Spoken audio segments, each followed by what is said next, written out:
محترم سامعین السلام علیکم۔ گرمیوں کے موسم میں گھروں میں روزمرہ کی پکائی جانے والی غذاؤں کو دوسرے وقت کے لیے نہیں رکھنا چاہیے جو اکثر فریج میں رکھ دی جاتی ہیں، اور گرمیوں میں ایسی غذائیں فوڈ پوائزننگ کی وجہ بنتی ہیں جس سے ہیضہ کی بیماری ہو سکتی ہے۔ آج کی اس ویڈیو میں ہم آپ کو بتائیں گے کہ گرمی کے موسمی پھلوں اور سبزیوں کو کب اور کس طرح استعمال کیا جائے، گرمی کی وجہ سے لو لگنے یا سن اسٹروک سے کیسے بچا جائے۔ اس کے علاوہ گرمیوں میں پانی کی کمی کو پورا کرنے اور روح تک راحت، ٹھنڈک اور سکون پہنچانے والا بہترین شربت کیسے اور کن اجزاء سے بنایا جائے جس کا ایک ایک گھونٹ لاجواب ہوتا ہے۔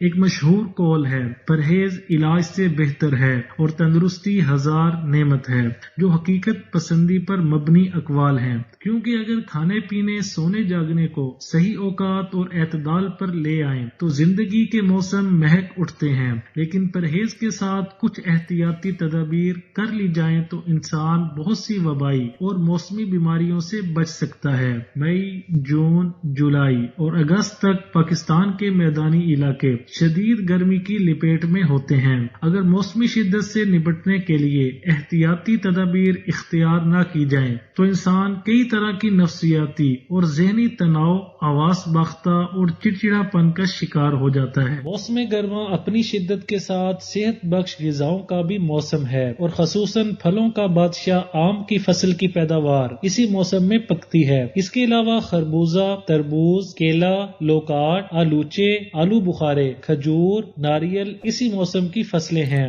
اسی طرح اکثریتی سبزیوں کی پیداوار بھی اسی موسم میں ہوتی ہے۔ ان پھلوں اور سبزیوں کو گرمیوں میں کھانے سے انسانی جسم میں قوت مدافعت کے ساتھ توانائی کی کمی کو دور کیا جا سکتا ہے۔ ان سبزیوں اور پھلوں میں قدرت نے پانی کی مقدار زیادہ رکھی ہے، جو موسم کی سختی سے نمٹنے کا بہترین ذریعہ ہے۔ موسم گرما کے امراض میں ہیضہ، آنتوں کی بیماری، ڈینگی، ٹائیفائیڈ، ملیریا، جسم میں پانی کی کمی اور لو لگنا وغیرہ ہے۔ ان میں اکثر بیماریوں کا تعلق بلا واسطہ عدم احتیاط سے وابستہ ہے، جس میں بازاروں کی ناقص غذا کھانا اکثر دیکھنے میں آیا ہے۔ جہاں پر کھانے پینے کی چیزیں فروخت کی جا رہی ہوتی ہیں، انہی جگہوں پر مکھیوں اور مچھروں کی افزائش گاہیں ہوتی ہیں۔ بچوں کی بیماری گیسٹر اور خسرہ عام ہوتی ہے۔ اس کے لیے احتیاطی تدابیر یہ ہیں کہ پانی پینے سے پہلے ابال کر ٹھنڈا کر کے استعمال میں لانا چاہیے۔ بازاروں کی غذاؤں سے پرہیز کرنا چاہیے۔ کھانے سے پہلے ہاتھوں کا دھونا،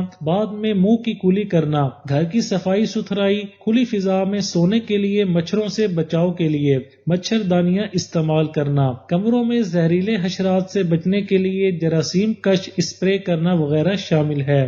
گرمی کے موسم کی ایک عام بیماری لو یا سن اسٹروک کی ہے۔ جب گرمی شدت سے لگتی ہے تو بچے کیا بڑے بھی شدت گرمی سے متاثر ہو جاتے ہیں۔ ان طالب علموں جن کا سکولوں کو آنا جانا پیدل ہوتا ہے، اور وہ لوگ جو دھوپ میں محنت مشقت کر کے اپنے گھر کا چولہا جلاتے ہیں، احتیاطی تدابیر کے طور پر سر کو ڈھانپ کر دھوپ میں کام کرنا چاہیے، اور بچوں کو چھتری وغیرہ کا استعمال کرنا چاہیے۔ اگر راستے میں شدت گرمی سے لو لگ چکی ہو تو فوراً سایہ دار اور ٹھنڈی جگہ پر جا کر بیٹھ جائیں۔ اگر پانی میسر ہے تو پی لیں، کیونکہ لو کی بیماری کا تعلق جسم میں پانی کی کمی سے ہوتا ہے۔ گیلے کپڑے کو ٹھنڈا کر کے گلے کے دونوں طرف لپیٹ لیں۔ زمین پر لیٹ کر پاؤں جسم سے تھوڑے اوپر اٹھا دیں، جس سے خون کا بہاؤ دماغ کی طرف تیز ہو جاتا ہے اور گھبراہٹ دور ہوتی رہتی ہے۔ گھر سے نکلتے وقت خوب پانی پی لیا جائے تو لو لگنے کے امکانات کم ہوتے ہیں۔ گھر کے دیسی ٹوٹکے بھی لو کی بیماری کو رفع کر سکتے ہیں۔ املی، اناردانہ، آلو بخارا اور مصری چاروں چیزوں کو ملا کر شربت بنا دیا جائے تو دل اور دماغ اور جگر کو ٹھنڈک پہنچا کر سکون دیتا ہے۔ یہ نسخہ یرقان کے مریضوں کے لیے بھی مفید ہے۔ اسی طرح لسی، ستو، کچی لسی جو کم دودھ میں پانی ملا کر بنائی جاتی ہے، اس میں چینی اور نمک ملا کر لو کے مریض کو پلایا جائے تو اس بیماری سے افاقہ ہوتا ہے۔ گرمیوں کے موسم میں گھروں میں روزمرہ کی پکائی جانے والی غذاؤں کو دوسرے وقت کے لیے نہیں رکھنا چاہیے جو اکثر فریج میں رکھ دی جاتی ہیں، اور گرمیوں میں ایسی غذائیں فوڈ پوائزننگ کی وجہ بنتی ہیں جس سے ہیضہ کی بیماری ہو جاتی ہے۔ گرمیوں میں نیم کے پتوں کو ابال کر اس کے پانی سے نہایا جائے تو جلدی بیماریاں ختم کرنے کے لیے مفید ہے۔ بتائی گئی تمام احتیاطی تدابیر کو اگر ہم خاص طور پر گرمیوں کے موسم میں اپنی روزمرہ زندگی میں لے آئیں تو ہم خود بھی صحت مند رہ سکتے ہیں اور اپنے خاندان کو بھی صحت مند رکھ سکتے ہیں، اور ہسپتالوں کی جھنجھٹ اور ڈاکٹروں کی ہوش ربا فیسوں اور مہنگی ادویات سے بچ سکتے ہیں۔